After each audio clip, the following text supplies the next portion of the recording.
कोई ना था। तमाम शहर वाकिफ था। इसलिए इज्जत नफ्स को बचाने की खातिर मैंने बच्चियों को साथ लिया और समरकंद आ गई।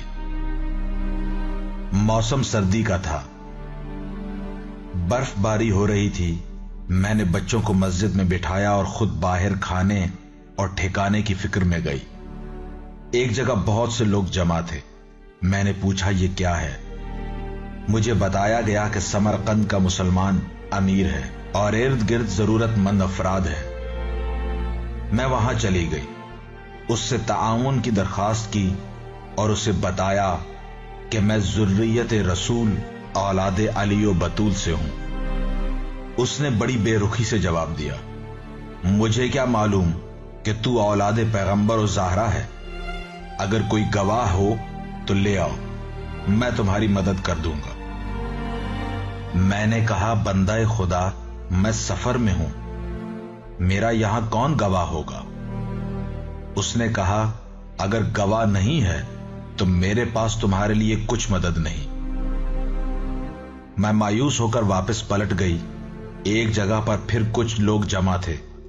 मैंने पूछा, यहां कौन है? किसी ने बताया कि समरकंद का सरकारी ऑफिसर है जो कि मजूसी है। मैंने सोचा कि अब किसी मुसलमान से तो किसी ताउन की उम्मीद नहीं है, क्योंकि वो तो हो सकता है अब मुझसे मुसलमान होने का भी गवाह मांगे। ये गैर मुस्लिम है, मुमकिन है ये किसी किस्म का गवाह न मांगे और एक जरूरतमंद इंसान की हैसियत से ताउन कर दे। यह सोचकर मैं वहां गई। जितने मर्द खड़े थे सब ने मुझे मस्तूर समझकर रास्ता दे दिया। मैं उसके सामने गई और उसे बताया कि मैं मुसलमानों के नबी सल्लल्लाहु अलैहि वसल्लम की औलाद से हूं। तुम लोग अगरचे गैर मुस्लिम हो, लेकिन एक मुआशरा की वजह से वो सलूक तो देखते और सुनते रहते हो जो मुसलमान अपनी नबी की औलाद से कर रहे हैं। मैं बल्ख से आई हूं, मेरे साथ मेरी कमसिन बच्चियां हैं जो मस्जिद में बैठी हैं। अमीर समरकंद से मदद मांगी है, उसने गवाह मांगे हैं। मैंने उसे कहा भी है कि भले आदमी गवाह उन्हीं से मांगे जाते हैं जिन्हें कोई पहचानने वाला हो। जो मुसाफिर होते हैं उन्हें कौन पहचानता है और उनकी गवाही कौन देता है? लेकिन उसने मेरी कोई मदद ना की। अब अगर तुम मेरी मदद कर सकते हो तो कर दो।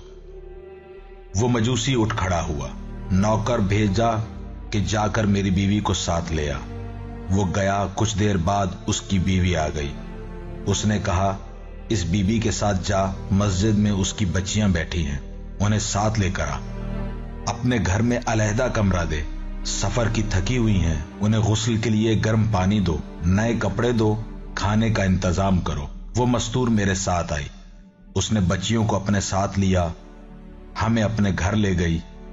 एक आरास्ता कमरा दिया, गर्म पानी दिया, नए कपड़े दिए और खाने को बहुत कुछ दिया।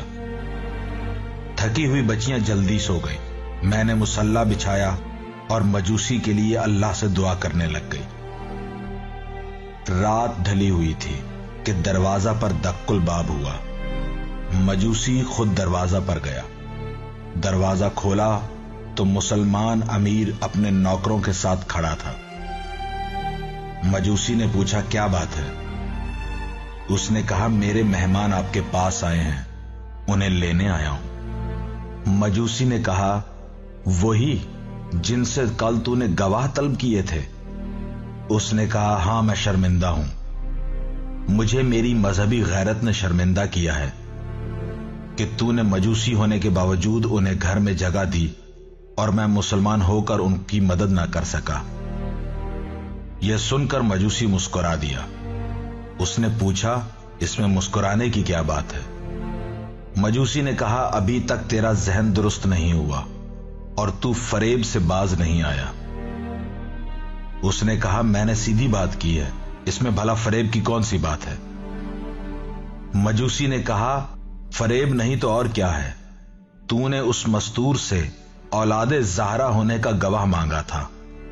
तुझे अब यह कैसे पता चल गया कि वो मुसलमान थी? मुमकिन है वो मुसलमान ही ना हो। اگر سیدھی بات کرنا چاہتا ہے تو یوں کر کہ تو نے خواب میں میدان محشر دیکھا ہے، اس میں نبی کونین صلی اللہ علیہ وآلہ وسلم کو دیکھا ہے، تو نے ان سے پانی مانگا ہے، انہوں نے نفرت سے منہ دوسری طرف کر لیا، تو نے کہا کہ میں آپ کی امت سے ہوں، مجھے پانی پلائیے، انہوں نے تجھ سے گواہ مانگے ہیں، تو نے دائیں بائیں دیکھ کر کہا ہے کہ حضور مجھے یہاں کوئی پہچانتا بھی نہیں، میں گواہ کہاں سے لاؤں؟ حضور صلی اللہ علیہ وآلہ وسلم نے تجھے فرمایا اگر تو میری اولاد سے گواہ مانگ سکتا ہے تو کیا میں تجھ سے گواہ نہیں مانگ سکتا؟ پھر انہوں نے تجھے جنت میں میرا مکان دکھایا اور فرمایا ہے کہ دیکھ یہ اس مجوسی کا مکان ہے جس نے صرف یہ سن کر کہ وہ مسافرہ میری اولاد سے ہے بلا مطالبہ گواہ اسے رہنے کی جگہ، پہننے کو کپڑے، کھانے کو طعام دیا ہے، اس وقت بھی میری بیٹی اس مجوسی کے لیے مصلے پر بیٹھی دعا مانگ رہی ہے۔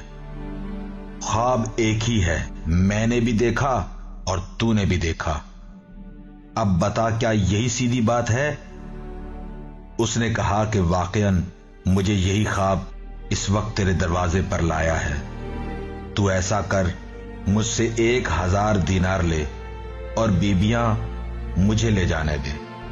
مجوسی نے کہا اگر تو 1,00,000 دینار بھی دے تو بھی میں اپنے گھر آئی ہوئی برکت تجھے نہ دوں گا، بھلا میں تجھے وہ مستورات کیسے دے دوں جن کے قدم کے طفیل میرے قنبے نے کلمہ پڑھ لیا، جن کی برکت سے میں نے خاتم النبیین صلی اللہ علیہ وآلہ وسلم کی زیارت کی، جن کے صدقے میں میں نے زندگی میں جنت میں اپنا مکان دیکھ لیا۔ جا گھر آرام کر اور آئندہ خیال رکھنا۔